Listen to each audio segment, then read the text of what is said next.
Precisely 6:45. This is the Sri Lanka Broadcasting Corporation. News edited by Lal Mallavarachi and read by Sharifa Tahir. Headlines. Stall development projects will be completed within this year. The Prison Department and Industrial Development Board signed an agreement to establish industries within all prison premises. Health trade unions are to resume strike as talks fail. Maximum prices for 6 essential food items are revised. Minister Dr. Bandula says road network in Kolonnava to be upgraded in the next 3 months. Foreign news. UN warns full Israeli invasion of Rafah would be terrifying as offensive looms. Sports. The T20 series against Afghanistan begins on Saturday in Dambulla. Local news in detail. State Minister of Finance Shehan Semasinghe says that work on more than 200 development projects initiated with foreign aid but halted midway is set to recommence and completed within this year. Relevant funds will be provided without delay. Some funds have already been transferred to the National Housing Development Authority and the Urban Development Authority. State Minister Semasinghe made these remarks at a ceremony held in the North Central Provincial Council Auditorium in Anuradhapura. This has been organized to distribute outright deeds to needy families and housing loans to 250 selected families. Chief Minister of the province, Mahipala Herath, was also present at this occasion. The Prison Department and Industrial Development Board have signed an agreement to establish industries within all prison premises in the country. Signing of the agreement was held at the Ministry of Justice yesterday. Commissioner General of Prisons Tushar Rao Puldenia and Chairman of the Industrial Development Board Dr. Sarangala Happeruma signed the agreement before Minister of Justice Vijayadasa Rajapaksa. According to the agreement, various factories and industries will be set up in prisons and the inmates will have the opportunity to work and have training in them. This will also help the inmates to spend their time within prisons productive and fruitful manner. The health sector trade unions have decided to resume their trade union action as discussions held with the Ministry of Finance regarding their demands were unsuccessful. The unions said accordingly 72 health sector trade unions, excluding doctors' unions, will launch an indefinite strike from 6:30 a.m. The decision has been taken following a meeting held between representatives of the Finance Ministry and the trade unions regarding the latter's demand for the disturbance, availability and transport allowance to be extended for all healthcare personnel. This is the Sri Lanka Broadcasting Corporation giving you the news. Your next generation digital banking partner, People's Bank.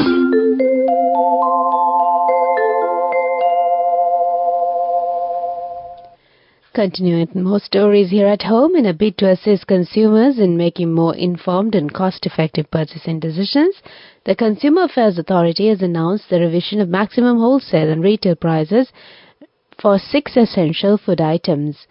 The move comes as part of ongoing efforts to regulate the pricing of key commodities and ensure fair prices in the market. Effective immediately, revised price ranges have been established for dry chilies, white sugar, imported sprouts, imported onions, imported potatoes and red lentil dal. Under the new guidelines, it can be expected to purchase a kilogram of dry chilies for 840 rupees, while white sugar will be available at 260 rupees per kilogram. Similarly, imported sprouts will be priced at 850 rupees per kilogram, and large onions will be sold at 310 rupees per kilogram. Furthermore, the Consumer Affairs Authority has introduced wholesale prices for potatoes and lentils set at 110 rupees per kilogram and 290 rupees per kilogram respectively. These are the wholesale prices, while the retail prices have been decreased as well. Minister Dr. Bandulu Gunawardena said a regional road network including inner access roads in residential areas in Kuriniavatta Kolannava will be upgraded within the next 3 months. According to a special request of the SLFP chief organizer of Kolannava, Ajit Subasinghe, Minister Dr. Bandulu Gunawardena joined an observation of the roads which are dilapidated condition in the Kolannava urban area. Their former local government representatives and candidates made the minister aware about the roads that are currently in a dilapidated condition in the respective areas. The minister emphasized that the construction of the relevant roads will be completed on priority basis under the provincial council allocations and budget allocations. The Examinations Department says the appeals relating to admissions for grade 6 classes for 2024 based on the results of the 2023 grade 5 scholarship examination will be accepted from today till the 29th of February. The department requests that the applications be sent via the online system. That's local news for the moment. Enjoy seamless shopping. Open LCs, settle bills and transfer funds instantly, anywhere and anytime. With People's Bank Digital Solutions, you're empowered to do more, whenever and wherever you want. Unlock a world of modern banking conveniences with People's Bank, your next generation digital banking partner. People's Bank. The main news story is brought to you by Sinhala Mahatmya. Today is International Radio Broadcasting Day. This day has been declared to emphasize the importance of radio media for the people. World Radio Day is on the 13th of February each year. It's now in its 13th year and was first announced back in 2011 by UNESCO's member states. 2 years later, in 2013, the United Nations General Assembly gave it their stamp of approval and endorsed it in as an international day. The theme of this year's World Radio Day is Radio, a century informing, entertaining and educating.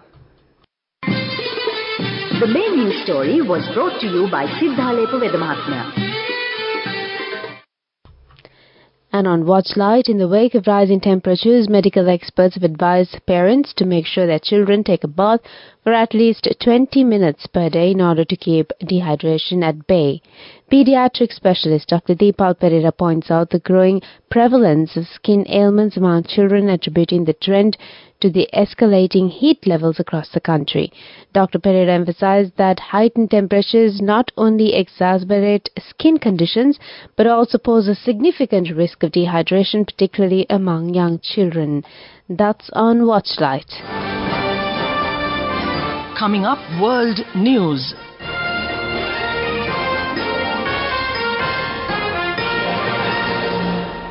World News headlines: UN warns full Israeli invasion of Rafah would be terrifying as offensive looms.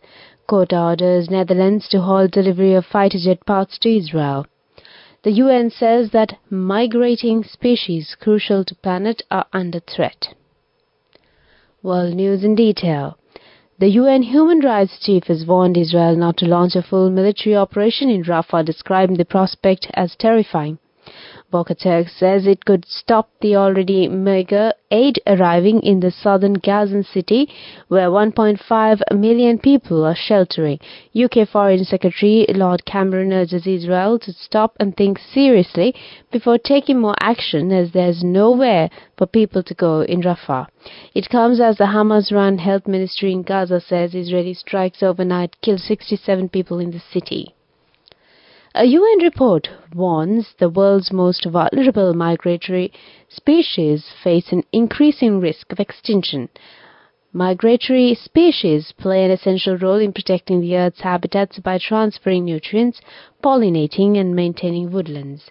Over 40 years ago, many of the world's nations signed the Convention on the Conservation of Migratory Species of Wild Animals. Now, a first global assessment has been undertaken looking at the numbers and health of these animals. Of the 1,189 species assessed, the researchers have found 1 in 5 is threatened with extinction. That's on World News. Moving on to development news. Industries Ministry Secretary Tilaka Jasundara disclosed that the ministry will create a special zone to relocate all tannery industries to Valacheni in a bid to overcome environmental issues. She made these remarks at the opening of the 13th Footwear and Leather Exhibition recently held at the BMICH. She further said that the government has already allocated 50 acres land and the zone could start before the end of the year. That's on Development News. Moving on with sports news. Ibrahim Zadran will continue to lead the T20 international team, with Rashid Khan still recovering from back surgery he underwent last year. In another major blow for the visitors, Mujibur Rahman also misses out, having sustained a sprain in his right hand before the ODI series. The Sri Lanka Cricket Selection Committee has announced a 16-member squad headed by Vanindu Hasaranga. The series begins on the 17th of February in Tambula, with the games at the same venue on 19th and 21st. Go ekak tiyana youth eකට life එකේ change එකට නියමෙට set වෙන්න ඇස් වහගෙන දැකපු ගීත හැබැයි කරන්න youth එකට නියමෙට set වෙන friendship එක මෙන්න. The all-new NSB Ithru Mithru account, NSB IM, a plan for your dream.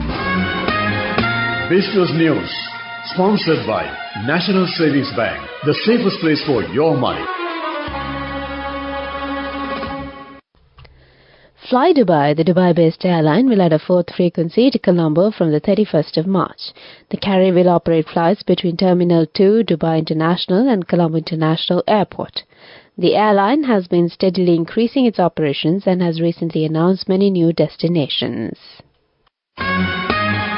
Business News, sponsored by National Savings Bank, the safest place for your money.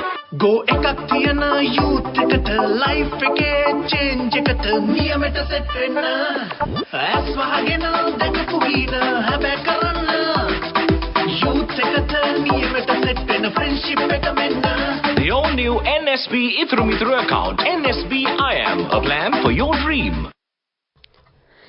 And on economic news, the 9th edition of the annual flagship Outlook report for 2024 by the Ceylon Chamber of Commerce was recently launched at the Economic Outlook 2024 seminar, and Dr. Nandalal Veerasinghe, Governor of the Central Bank of Sri Lanka, delivered the keynote address at the launch of the event. The theme for this year's report is Striving Towards a New Growth Path.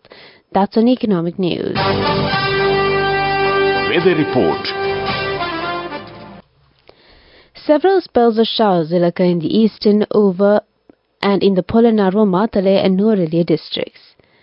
A few showers may occur in the northern province and in the Anuradhapura district.